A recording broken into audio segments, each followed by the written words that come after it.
Bienvenue dans l'Esprit d'Actu, je reçois aujourd'hui Jean-Michel Vernochet, grand connaisseur de l'Irak.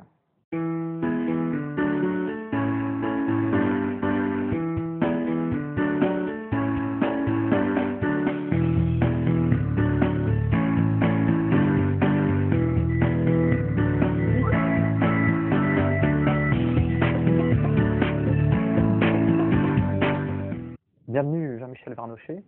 Bonjour à vous, bonjour à toutes et à tous. Alors vous êtes un grand connaisseur de l'Irak, vous avez travaillé pendant des années dans ce pays et vous venez récemment d'un voyage en Irak. Alors quelle est la situation dans ce pays? Alors, grand connaisseur, sans doute, peut-être pas aussi, mais vieux connaisseur, c'est certain. Mon premier séjour en Irak remonte à la guerre des 6 jours. J'étais à Bagdad lorsque les hôpitaux irakiens, baghdadis, étaient bombardés au napalm par une certaine entité. Je suis allé récemment, effectivement, en Irak et 2 ou 3 heures après mon arrivée, après avoir franchi une multitude de checkpoints, est entré dans une grande ville sainte, pour ne pas la cacher, Kerbela. J'ai découvert une ville qui était comme une sorte de labyrinthe, balisée de checkpoints tous les 200, 300, 400, 500 mètres. Et plus on arrivait vers le centre, et plus le dispositif se resserrait. Et une idée s'est imposée à moi, c'est que le pays était déjà en partition.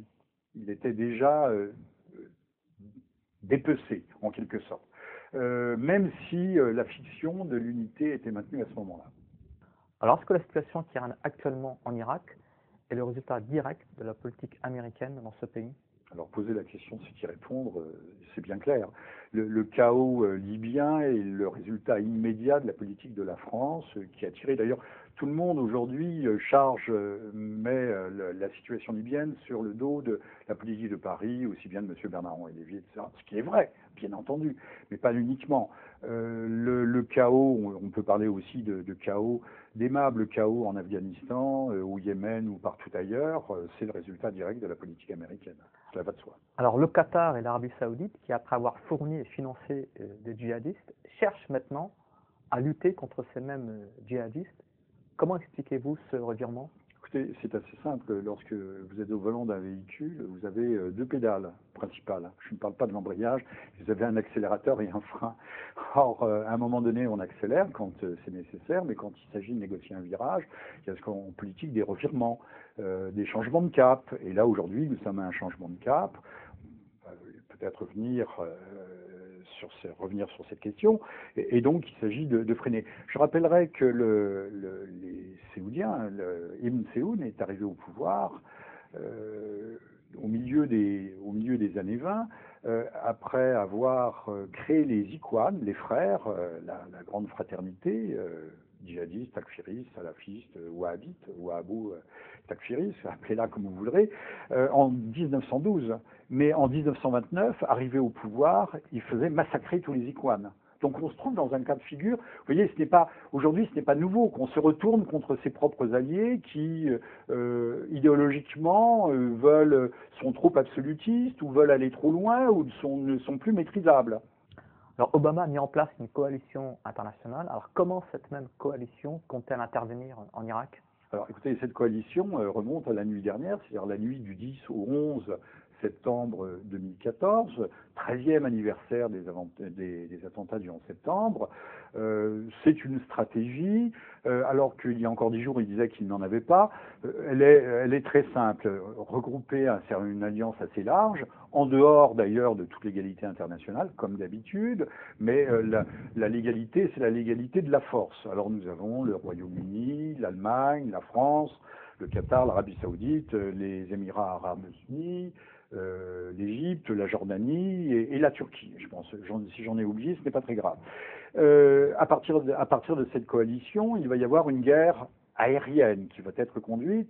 Et depuis 2001 et depuis le grand assaut donné à l'Émirat islamique d'Afghanistan, la guerre aérienne a fait des progrès avec les drones Predator et Raptors. Notamment, c'est une guerre qui est aujourd'hui bien en place et qui est peu coûteuse au regard des résultats attendus.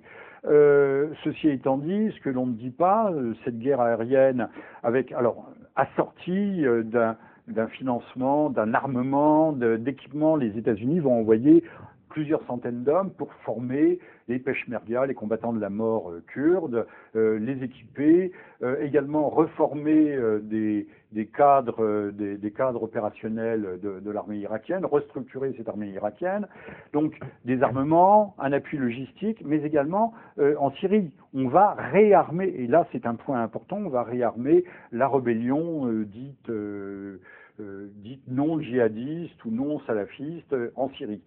Ceci étant dit, pour pouvoir opérer des frappes efficaces, il faut qu'il y ait un appui au sol, même si les Américains ont déclaré qu'ils n'iraient pas au sol, mais il faudra, indépendamment des forces spéciales turques, jordaniennes ou autres, qui pourraient venir en appui des combattants au sol, il est certain, il est assuré que des forces spéciales britanniques, françaises, peut-être même allemande, puisqu'on voit le grand retour de l'Allemagne sur la scène de la géopolitique internationale, et américaines seront à l'œuvre au sol pour désigner les objectifs, éclairer les cibles, le cas échéant, qui dit bombe intelligente, guidage au laser, dit éclairage de la cible. À telle enseigne d'ailleurs que hier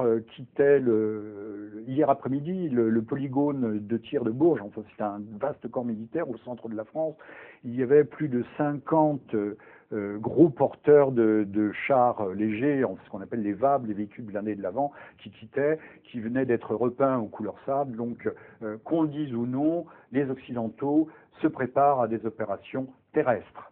Alors, un mot sur la politique française dans le monde arabe.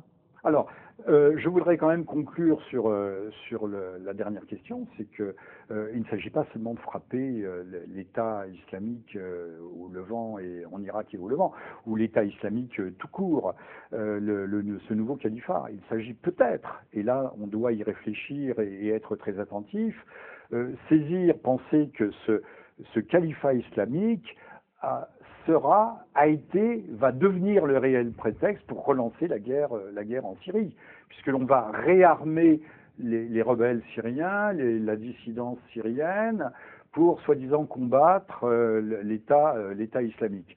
Donc on a pensé aussi que les derniers foyers, les derniers théâtres d'opération se situent à la frontière israélienne, notamment sur la ligne bleue, non pas des Vosges, mais la ligne bleue du Golan, et que là on va avoir peut-être le prétexte et l'occasion de relancer la guerre contre le dernier État laïque du Proche-Orient.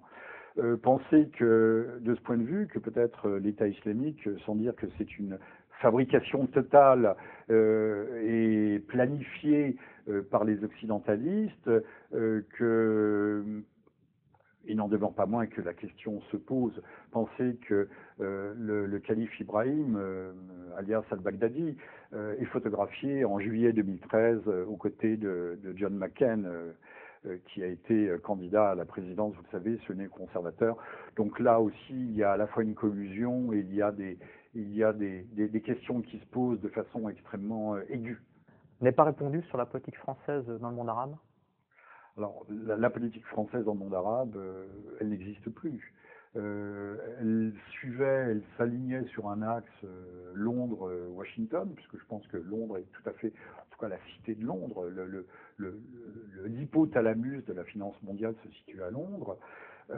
Mais il y a eu de graves désaccords, notamment depuis le 28 août 2013, lorsque M. Obama a fait volte-face à propos des bombardements sur la Syrie. Et que la France, à ce moment-là, s'est réalignée selon un axe qui était un axe Paris, Riyad, Tel Aviv, ou Paris, Tel Aviv, Riyad. Ça mériterait exploration et explication. Ce sera peut-être pour une autre circonstance. Donc la politique française n'est plus une politique qui défend des intérêts nationaux, des intérêts même, on peut dire, hexagonaux, mais des intérêts qui sont totalement extrinsèques. On l'a bien vu encore une fois avec M. Bernard-Henri Lévy dans le cas libyen, ou M. Bernard-Henri Lévy sur la place du Maïdan, en train de haranguer les foules pour déclencher la guerre civile. Alors pour conclure, est-ce que vous pensez que le nationalisme arabe est définitivement mort? Non, je ne pense pas. Dans mon livre Les Égarés, je dis qu'il y a eu, on dit que le XXe siècle est l'époque, l'ère des grands affrontements entre des grandes idéologies qui seraient d'un côté le communisme, le fascisme, ou le national-socialisme, disons le fascisme grosso modo, et le capitalisme, le libéralisme. Non, la deuxième moitié du XXe siècle a vu s'affronter des idéologies tout aussi déterminantes d'un point de vue historique, à savoir le nationalisme arabe, ou le panarabisme, le nationalisme arabe, le sionisme et le wahhabisme, qui sont des religions qui sont, d'une certaine façon, ont conclu une alliance objective contre le nationalisme arabe. Mais le nationalisme arabe, on le voit d'une certaine façon ressurgir avec le général Sissi en Égypte. Je ne suis pas un fin connaisseur du dossier, mais on voit que le général Sissi n'adopte pas des positions totalement alignées sur les intérêts occidentalistes. Mais qui est comme allié d'Israël dans l'affaire de Gaza. Même s'il était allié d'Israël dans l'affaire de Gaza. C'est extrêmement complexe. C'est pas démocrate. C'est pas très démocratique et en tout cas c'est extrêmement complexe et c'est vrai qu'il faut aussi parfois de temps en temps aller à l'Orient compliqué avec des idées non pas simplistes mais simplificatrices. Donc le nationalisme arabe, il existe toujours en la personne de Bachar el-Assad, il existe d'une certaine façon aussi en Algérie, vaille que vaille.